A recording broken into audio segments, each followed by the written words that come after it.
जय हिंद दोस्तों, त्यागी trading tips में आपका स्वागत है। दोस्तों, इस वीडियो के अंदर हम बात करने वाले हैं दो कंपनियों के बारे में। यहाँ पर बात होने वाली है, दोनों ही बैंक हैं, आईडीएफसी फर्स्ट बैंक और कोटक बैंक। दोनों के ही Q1 के रिजल्ट्स आउट हो चुके हैं। मंडे को क्या कुछ होने वाला उसको छोड़ दीजिए, शॉर्ट टर्म की बात ही नहीं करनी होती है। देखिए, शॉर्ट टर्म की बात कौन करेगा? जिसका दिमाग घुमा हुआ है, जो सिर्फ मैनिपुलेशन करने के लिए आ रहा है, मैनिपुलेशन करने वाले का सपोर्ट कर रहा है, जो मार्जिन से मार रहा है, जिसके दिमाग में कुछ अलग ही चल रहा है। देखिए, अलग चल रहा है, मार्केट अपने आप ठीक कर देगा आपको। स्टॉक मार्केट के अंदर खरीदने का तरीका होता है, नहीं तो ये शेयर सिखा चुका है, और कोटक बैंक भी आपको सिखा चुका है। स्टॉक मार्केट में डिसिप्लिन सबसे ज़्यादा, आपकी लाइफ के अंदर डिसिप्लिन है या नहीं है छोड़ दीजिए उसको। उसमें फाइनेंस, देखिए, अगर आप थोड़ा सा लेट उठ जाते हैं, घर में पैसा है, काफ़ी पैसा है, पिताजी कमा रहे हैं, आप लेट उठते हैं, आपकी नौकरी भी नहीं है, लेकिन कम से कम आप पिताजी के पैसों को तो बर्बाद नहीं कर रहे हैं, नहीं, ठीक है। लेकिन कुछ लोग ऐसे होते हैं जो कॉल पुट खेल रहे हैं, स्टॉक मार्केट में पिताजी का सारा पैसा लगा दिया और उसको पूरा ख़त्म कर दिया। ऐसे भी बहुत लोग हैं, ऐसे बहुत लोग हैं। पिताजी की 80-80 लाख रुपए की पेंशन आई, सब खत्म कर दी कॉल पुट के अंदर, ठीक है। तो स्टॉक मार्केट में काम करने से पहले जरूरी ये है कि काम कैसे किया जाए। अगर आप सोच रहे हैं कि केवल रेवेन्यू आपने देख लिया, प्रॉफिट आपने देख लिया, काम चल जाएगा उससे, देखिए, सारे पॉइंट सब कुछ देखना होता है, लेकिन सबसे ज्यादा आपके जो काम की चीज रहती है वो रहती है गिरावट। क्या रहती है? गिरावट। आपको हमेशा गिरावट पर ही खरीदना है। जी, गिरावट कब मिलेगी? कोई बात नहीं, 1 साल के बाद मिले, 2 साल के बाद मिले, जब भी आपको गिरावट मिले तभी आप खरीदिए। अभी देखिए, जबरदस्त गिरावट हुई थी, ऊपर से 50-50, 60-60% शेयर गिरे, फायदा ले पाया कोई नहीं, ठीक है। तो जल्दीबाजी बिल्कुल ना करें। देखिए, मार्केट के अंदर 5-5 साल तक भी पैसा नहीं बनता है। आप इस शेयर को देखिए, आप इसका मैक्सिमम चार्ट पैटर्न उठा के देखिए। ये देखिए, ये शेयर यहाँ पर देखिए कितने का था। 2016 में 78 रुपये का, आज की डेट में कितना है? 70 रुपये का। 2016 में 78 रुपीज़ का था, आज 70 रुपये का है। लेकिन कमाल की बात यह है कि अगर आप ये आपने देखा, ठीक है, ये आपने देखा, बड़ी गिरावट भी आपने देखी, चलिए 20 रुपये नीचे पहुंच गया, आपने थोड़ा सा माल खरीद दिया, क्योंकि 70 पे आपका मन नहीं था, आपने देख लिया, बड़ी गिरावट मिल गई, ठीक है, फिर तेजी बनी, जबरदस्त। आपको लगा कि चलो 20 रुपये का था, फिर गिरावट मिल गई, ठीक है, 32 रुपये का, फिर तेजी बनी, देखिए तेजी बनी। तो इस शेयर ने एक्चुअली में देखें तो 10 साल में कोई पैसा बना के नहीं दिया है, लेकिन अगर गिरावट पे आप खरीदने वाले हैं और आप मार्केट पे थोड़ा सा ध्यान रखते हैं, तो गिरावट में इसने बड़ा बड़ा पैसा बना के आपको दिया है। 20-20 रुपये से 100-100 रुपये तक के टारगेट दे दिए हैं, 5-5 गुना पैसा बना के दे दिया है। ना बनाने वाले के लिए कुछ नहीं है, ना बनाने वाले के लिए कुछ नहीं है, और बनाने के वाले के लिए 20 रुपये 2020 के अंदर बड़ी गिरावट इसके अंदर हुई। ये कितना पहुंच गया? यहाँ पर 20 रुपये, और 20 रुपये से कितना मार दिया इसने? ऊपर की साइड में 100 रुपये मार दिया, ठीक है, कितना मार दिया? 100 रुपये मार दिया, ठीक है। तो 5-5 गुना भी पैसा कर दिया है और नहीं भी पैसा बना है। देखने का तरीका है सिर्फ बस। तो स्टॉक मार्केट में गिरावट आपके काम की है, वो बार बार आपका प्रूफ करेगा यहाँ पर। और किसी को लगता है कि लॉन्ग टर्म में भी पैसा बन जाएगा, तो लॉन्ग टर्म में भी पैसा नहीं बनता अगर गलत जगह खरीदोगे तो। क्या सिखाने की कोशिश कर रहा हूँ कि एक बार में सारा पैसा मत लगाइए। मन था किसी का कि किसी ने 70 रुपये पे 80 रुपये पे खरीद के छोड़ दिया पहले 2016 में, वो शेयर नीचे गिरा, आपने एवरेज नहीं बनाया, फिर ऊपर पहुंच गया, तो 10 साल हो गए, पैसा नहीं बनने मारा। गलती क्या कर दी? ह्यूज क्वांटिटी मार दी। लेकिन यहाँ पर भी क्या पैसा बन सकता था? देखिए, बन सकता था कैसे कि 78 पे खरीदा या 70 पे, मान लीजिए 70 पे खरीदा, नीचे गिरता गिरता 20 रुपये पहुंच गया, आप थोड़ा थोड़ा खरीद रहे थे, फिर दोबारा से 70 आ गया, आपका पैसा बन गया। तरीका सुन लीजिए, थोड़ा थोड़ा खरीदोगे, स्टॉक मार्केट आपके पैरों के अंदर है, ह्यूज क्वांटिटी मारोगे तो स्टॉक मार्केट के पैरों के नीचे आप पहुंच जाओगे। समझ बात आ गई? ये जितनी जल्दी आप समझ लो उतना अच्छा है। तो अब आपको गुस्सा आ रहा होगा कि ये शेयर तो कभी भागता नहीं है। देखिए, मैं आपसे कह रहा हूँ कि गिरावट पे आप ध्यान रखें, जल्दीबाजी ना करें। दोनों ही शेयर, किस शेयर के अंदर गिरावट तो इम्पोर्टेंट ही है, गिरावट पर ही एक्चुअली आपको खरीदना। अभी जो तेजी बनी है कोई फायदा नहीं, रिजल्ट अच्छे भी किसी के शेयर के आए हैं तब भी कोई फायदा नहीं, आप टॉप पे खरीद लोगे फंस जाओगे। आपको गिरावट पर ही खरीदना है। और बहुत सारे शेयर हैं, 52 वीक लो के आसपास भी है, आपको लगता है कि वो भागेंगे नहीं, नहीं ऐसा नहीं है। तेजी बन सकती है लेकिन आपको बिजनेस के बारे में उनके मालूम होना चाहिए।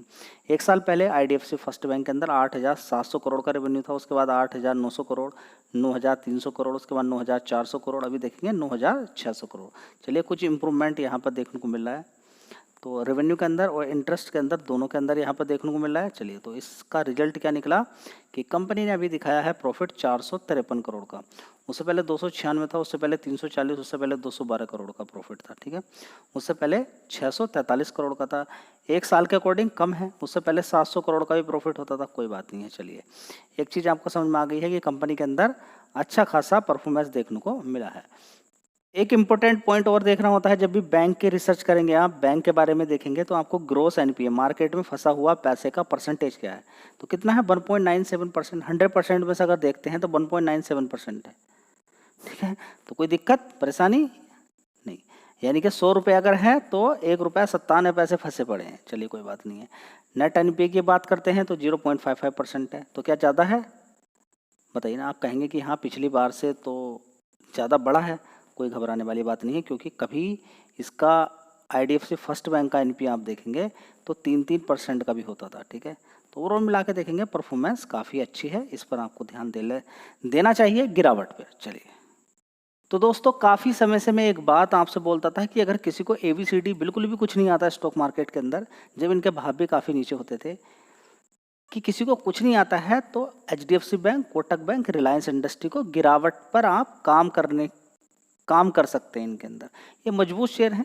देखिए मजबूत में काम नहीं करेंगे तो कहाँ करेंगे, ठीक है। रिकमेंडेशन कुछ नहीं है, लेकिन फिर भी अपनी रिसर्च के अकॉर्डिंग में बोलता रहता था कि अगर किसी को कुछ भी नहीं आता है स्टॉक मार्केट के अंदर तो अच्छी कंपनी में काम कर ले।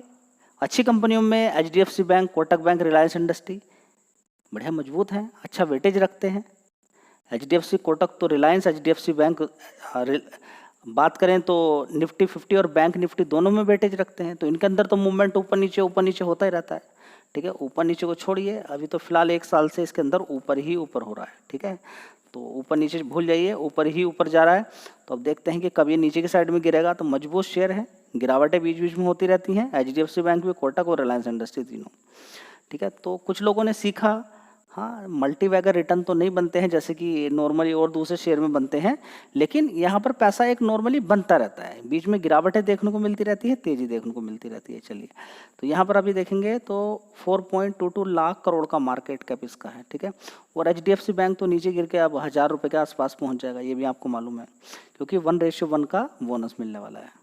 दोस्तों कोटक महिंद्रा बैंक की अगर बात करते हैं तो एक साल पहले देख लीजिए 15,800 करोड़ का रेवेन्यू था, उसके बाद 16,400 करोड़, 16,600 करोड़, उसके बाद देखेंगे 16,700 करोड़, अभी देखेंगे 17,200 करोड़ का रेवेन्यू देखने को मिला है। बहुत अच्छी बात यहाँ पर देखने को मिल रही है। और कंपनी का प्रॉफिट पिछले क्वार्टर से थोड़ा सा कम है, कोई बात नहीं है, लेकिन 4,400 करोड़ भी कम नहीं है। और इससे पहले वाला 4,900 था, 4,700 से पहले 5,000 करोड़, उससे पहले देखेंगे 7,400 करोड़। तो आप कहेंगे कि ये क्या हो रहा है। देखिए सबसे पहले आप देखेंगे क्या कि रिजल्ट्स, अगर किसी भी एक ऐसे शेयर जो निफ्टी 50 और बैंक निफ्टी का अच्छा वेटेज रखता है, उसमें ख़राब तब आ जाएं या फिर कम आ जाएं कब मतलब जब मार्केट बंद है। जब मार्केट बंद है तो उसका असर मंडे को देखने को मिलता है और मार्केट बहुत ज़्यादा फ्लक्चुएट कर देता है, ठीक है। तो कोटक महिंद्रा बैंक में 100 रुपये की गिरावट या 100 रुपये की तेजी मार्केट के अंदर बड़ी खलबली सी पैदा कर देती है। तो यहाँ पर गिरावट है, देख लीजिए प्रॉफिट के अंदर, यहाँ पर देखेंगे इन दोनों क्वार्टर्स के अकॉर्डिंग प्रॉफिट में गिरावट है और एक साल के अकॉर्डिंग भी गिरावट है, तो कुछ देखने को मिल सकता है। अब ये कुछ नहीं कि ज़रूरी है, ठीक है, लेकिन हाँ रिजल्ट उतने अच्छे नहीं आए हैं, ठीक है। तो ये क्या हो गया, इसलिए मैंने आपको बोला था, थंबनेल में भी लिखा कि ये क्या हो गया है। तो दोस्तों थोड़ा सा ठहर जाइए। स्टैंड लोन अभी मैंने आपको क्या दिखाया, कंसोलिडेटेड रिजल्ट्स दिखाया, लेकिन बैंकिंग सेक्टर के ज़्यादातर स्टैंड लोन देखा जाता है। तो यहाँ पर देखेंगे 12,700 करोड़ का रेवेन्यू था एक साल पहले, उसके बाद 13,200, 13,400, उसके बाद देखेंगे 13,500 करोड़, अभी देखेंगे 13,800 करोड़, ठीक है। तो यहाँ पर अगर हम देखते हैं स्टैंड लोन में तो अच्छी परफॉर्मेंस देखने को मिल रही है। तो आप कहेंगे किसकी बात मानी जाएगी, तो देख लीजिएगा आप थोड़ा सा यहाँ पर। तो एक साल के अकॉर्डिंग अगर नेट प्रॉफिट देखा जाए या पिछले क्वार्टर के अकॉर्डिंग देखा जाए तो कम है, 3,500 से 3,200 है। उससे पहले 3,300 था, 3,300 था, तो उससे पहले 6,200 था। देखिए 6,200 को आप इतना ज़्यादा सीरियसली मत लीजिएगा, क्योंकि एक क्वार्टर के अंदर हुआ है। उससे पहले 4,100 करोड़ का भी प्रॉफिट आता था, ठीक है। तो 6000 करोड़ का अगर जो आया है यहाँ पर, उसके पीछे का कारण ये है कि यहाँ पर अदर इनकम से बैंक को फ़ायदा हुआ था 6400 करोड़ का पहले। इस वजह से एक साल पहले 6250 करोड़ का दिखाया जा रहा है। कितना? 6250 करोड़। तो अगर आप इसको देखते हैं तो आप कहेंगे ये क्या हो गया, डर। देखिए, ये मैं आपको बता रहा हूँ कि आपको समझना होगा सारी चीज़ें। तो रिजल्ट्स एक्चुअली अगर देखा जाए तो उतने ख़राब भी नहीं है, लेकिन उतने सही भी नहीं है। ये भी आपको देखना होगा कि पिछले क्वार्टर्स की अपेक्षा यहाँ पर गिरावट है। चलिए, पिछले क्वार्टर्स में अदर इनकम यहाँ पर अगर जोड़ें तो अदर इनकम जोड़ते हैं, 3100 करोड़ का था वो सब, इस वाले क्वार्टर में 3000 करोड़ की है। ठीक है, तो रिजल्ट्स थोड़े से पिछले क्वार्टर से कमज़ोर हैं, ये बात माननी पड़ेगी। और ग्रॉस एनपीए यहाँ पर देखेंगे कितना है, बढ़ा है 1.42 से 1.48%। तो ये भी आपको समझना ज़रूरी है कि एनपीए बढ़ना अच्छी बात नहीं है, लेकिन ये समझना जरूरी है कि ये कोई खास एनपीए नहीं है। ठीक है, तो रिजल्ट्स उतने अच्छे नहीं हैं क्योंकि शेयर टॉप पर खड़ा है, तो परफॉर्मेंस और बढ़िया दिखानी चाहिए थी। कंसोलिडेटेड के अंदर तो बहुत ज़्यादा डिप है, लेकिन बात करें स्टैंड लोन की भी तो उतना कोई खास रिजल्ट देखने को नहीं मिला है।